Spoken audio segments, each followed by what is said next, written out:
Have you ever shared a win with your family, only to watch someone downplay it like it was nothing?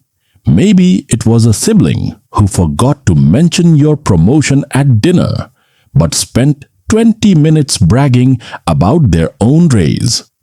Maybe they told you your idea would never work right before you were about to launch it. Or maybe they smiled to your face while quietly telling your parents you were wasting your time. If that's you, if you've been told you need more credentials, more approval, more permission before you can succeed, then this story is for you. Because once there was a 24-year-old man named Carter whose older sister didn't just doubt him. She actively tried to bury his success. And 3 years later, he built something she couldn't touch, couldn't copy, and couldn't take credit for. Not despite her doubt, but because of what he learned when everyone stopped believing. Stay with me until the end. This might change how you see family competition and your own path forward. Carter had walked into his Austin apartment at 24 years old with a marketing degree from a decent state school and a job at a mid-sized tech company that paid $52,000 a year. Steady, respectable, safe, but every family dinner felt like sitting in someone else's spotlight. His sister Vanessa, 28, had an MBA from a top-tier business school and worked as a corporate strategy consultant.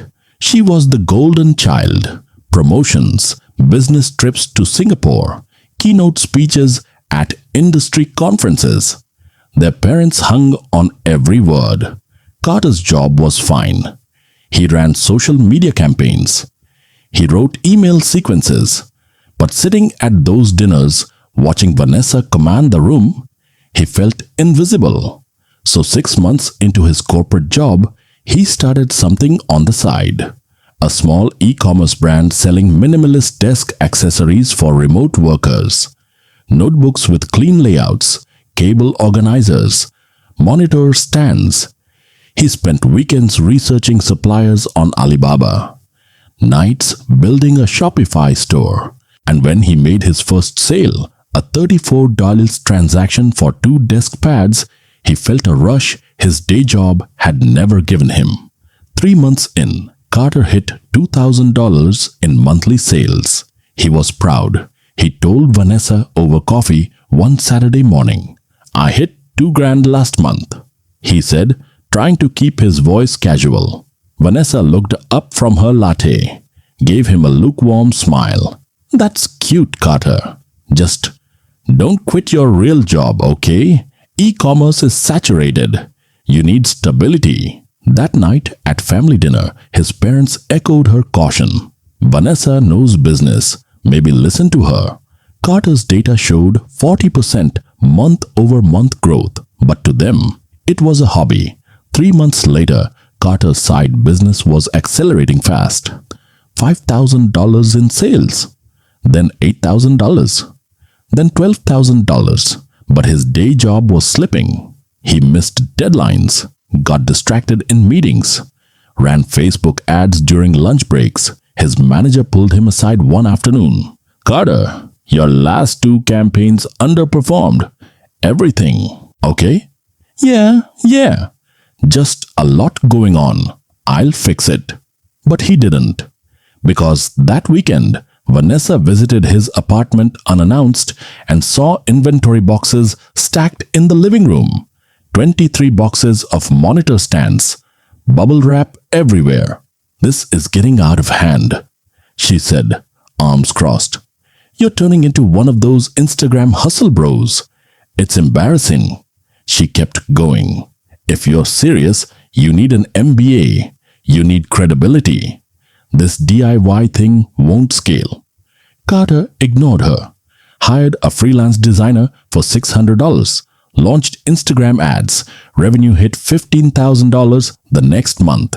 He was so excited, he shared it in the family group chat. Vanessa's response came fast, public, where everyone could see. "Congrats. Just remember, Revenue isn't profit. Most of these things fail in year 2. Don't want you to get hurt. His parents reacted with concern, not celebration. Carter stared at his phone. Why is she doing this? 2 weeks later, his manager called him into the office. We need to talk about your focus. This is a warning. But the warning didn't matter. Because 2 weeks after that, Carter missed a major client deadline.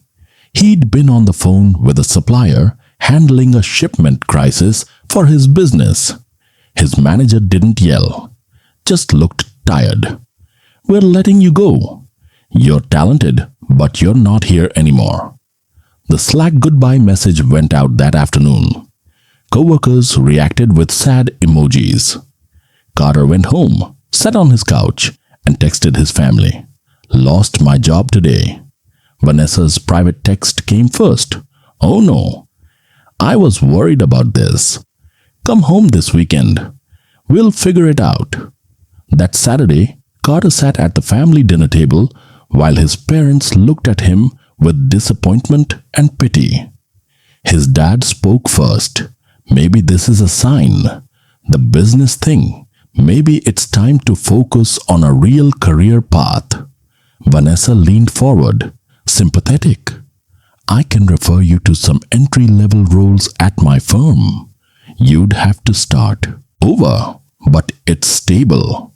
She didn't mention that Carter's business had done $18,000 that month because he'd stopped talking about it. Carter drove back to his apartment that night, sat at his desk, surrounded by old soccer trophies and high school debate awards. His college diploma hung on the wall, all of it screaming, "You used to be somebody." He refreshed his email. 2 supplier payments due. Ad costs climbing. Profit margins thinning. Vanessa's voice echoed in his head. Revenue isn't profit. Most of these fail. He whispered to himself. What if she's right? What if I'm just embarrassing myself? Over the next 3 weeks, Carter sent out 47 job applications. Marketing manager, brand strategist, growth roles. The rejection pattern was identical. We've moved forward with other candidates. Or just silence. One recruiter gave him honest feedback. Your resume shows instability. 6 months, then unemployed? What happened? Meanwhile, Vanessa posted a LinkedIn update about leading a $2 million project.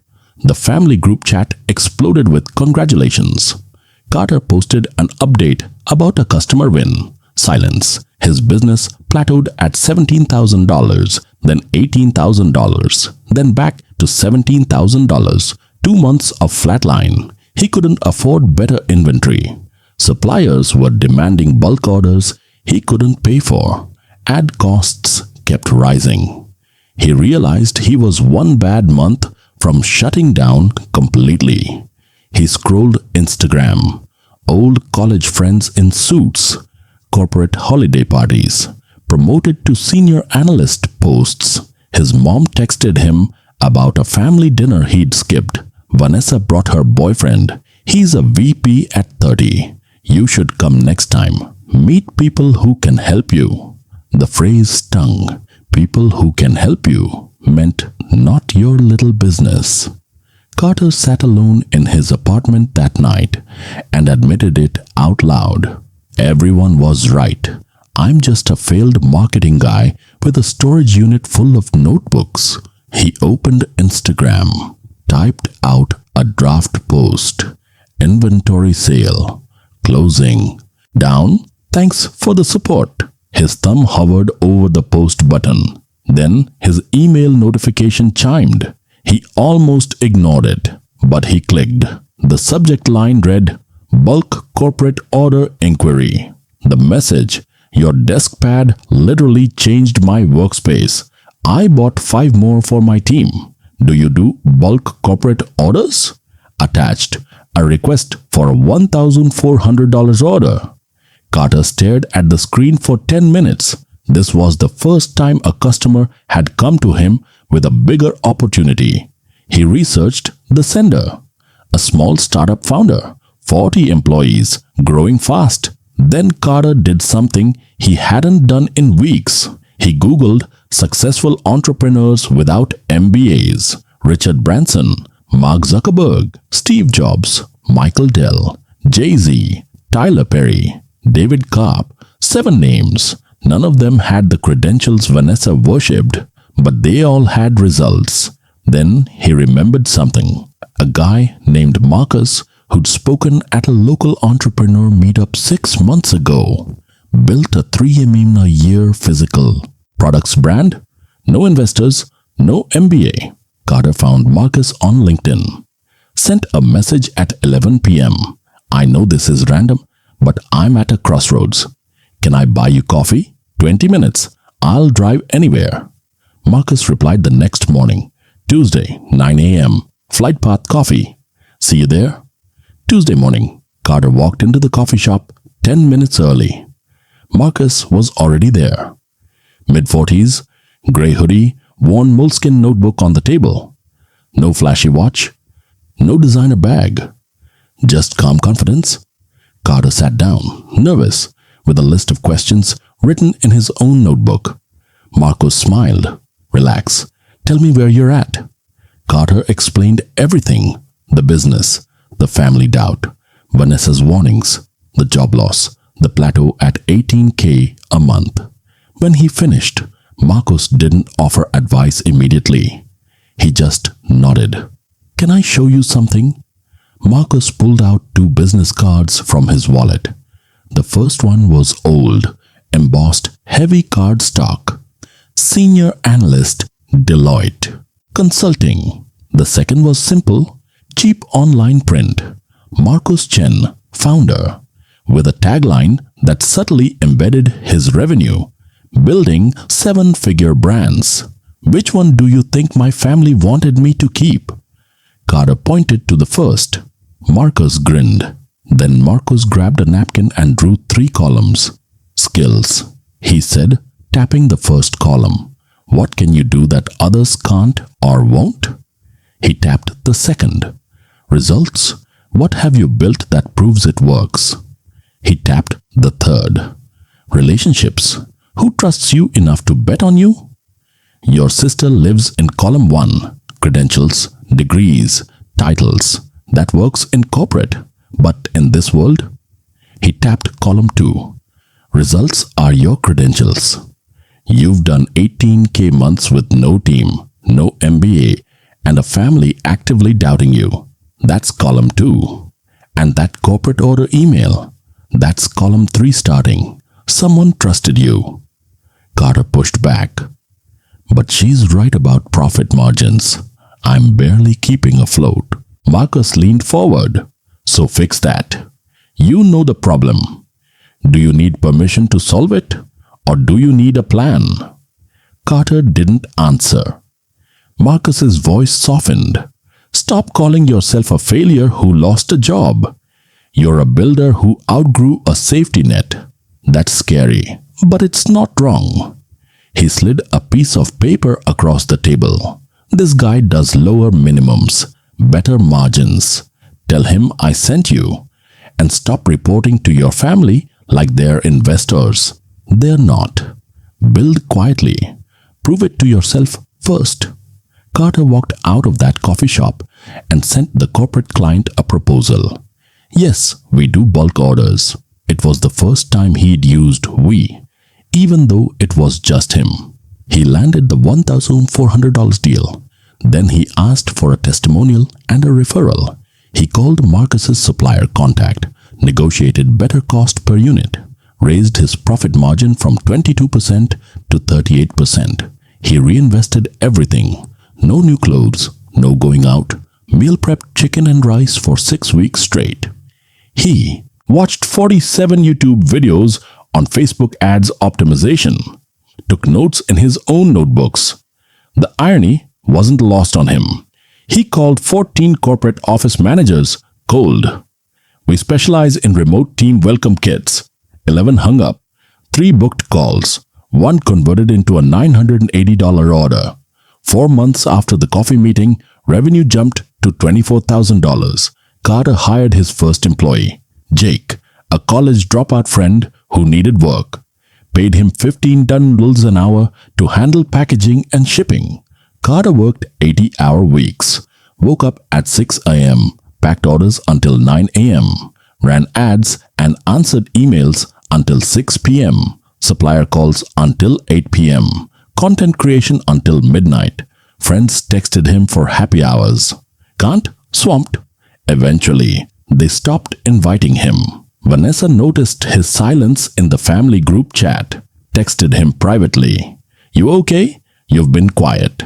He didn't tell her he'd just hit $31,000 in a month. He replied, yeah, just busy, figuring things out.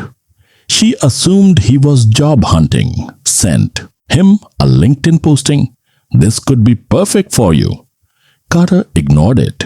6 months in, revenue hit $43,000.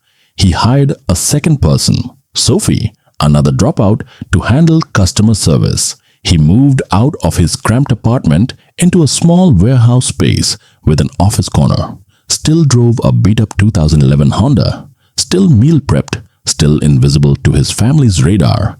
Then a competitor emerged. Slick branding, $500K in seed funding, MBA founder from Wharton. They undercut Carter's pricing by 15%. Their Instagram ads were everywhere.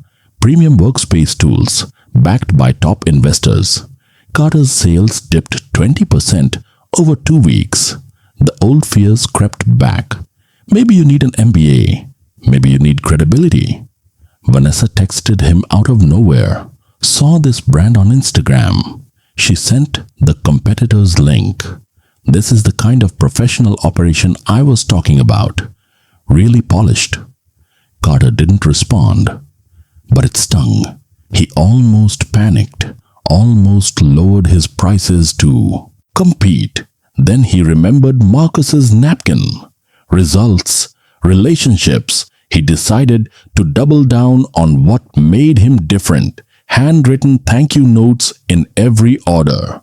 Launched a private Slack community for his customers.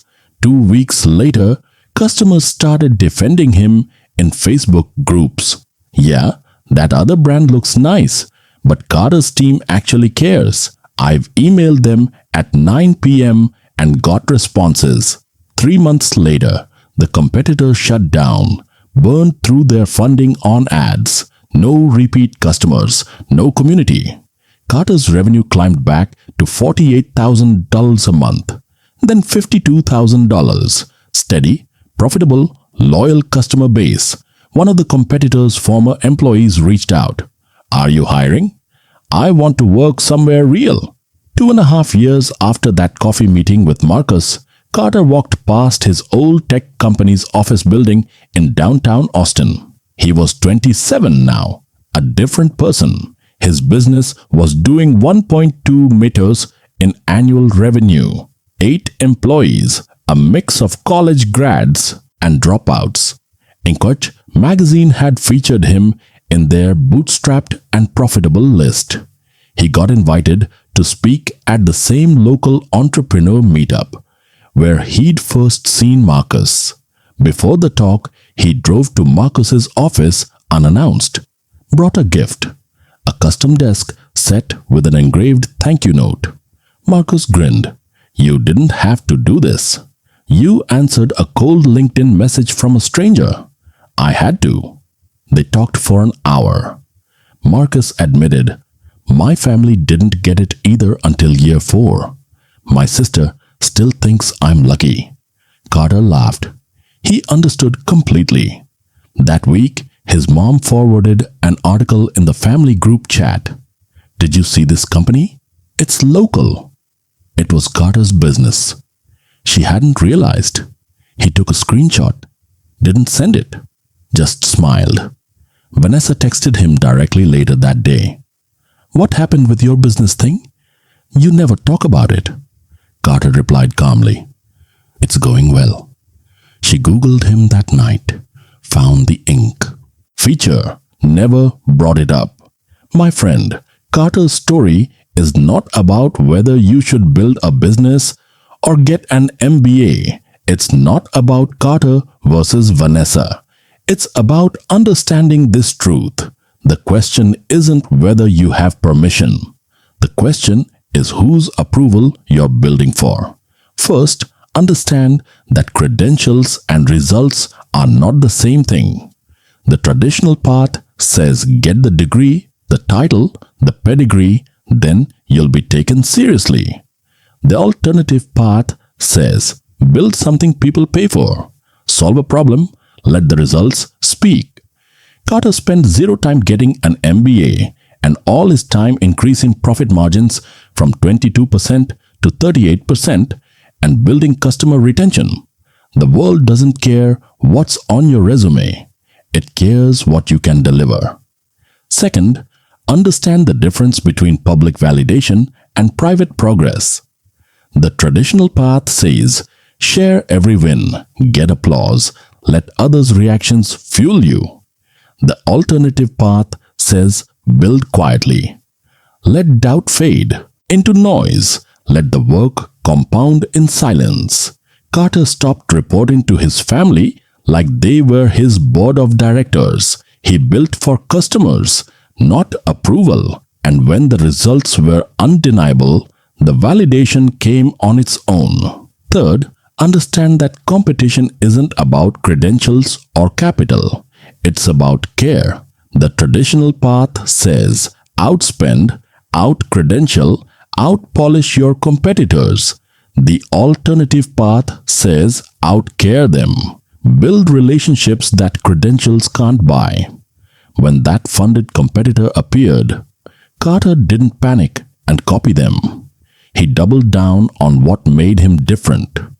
Real human connection, handwritten notes, Slack communities. That's what no amount of venture capital can replicate. So if you're worried that you don't have the right degree, the right network, the right family support, ask yourself, what real skills am I building today? What real results can I show? What real relationships am I creating? You are not the underestimated sibling. You are not the one who needs to catch up. You are the builder who doesn't need permission. You are someone creating proof, not waiting for approval. Stop comparing your chapter 3 to someone else's chapter 20. Stop letting family doubt become your inner voice. Stop believing that success only counts if it comes with their applause. Vanessa wasn't Carter's villain. She was just playing a different game, and that's okay. You don't have to compete in someone else's game. If someone in your life is hiding your wins, downplaying your progress, or waiting for you to fail so they can say, I told you so, build anyway. Build quietly, build consistently, build something they can't take credit for because you did the work they were too afraid to start. Share this video with someone who's tired of being the risky one in their family, someone who's been told they need more credentials, more stability, more permission before they're allowed to succeed. I'll be back next week with another story about someone who built a different path. Until then, remember, your path is valid, your progress counts, and you don't need their permission.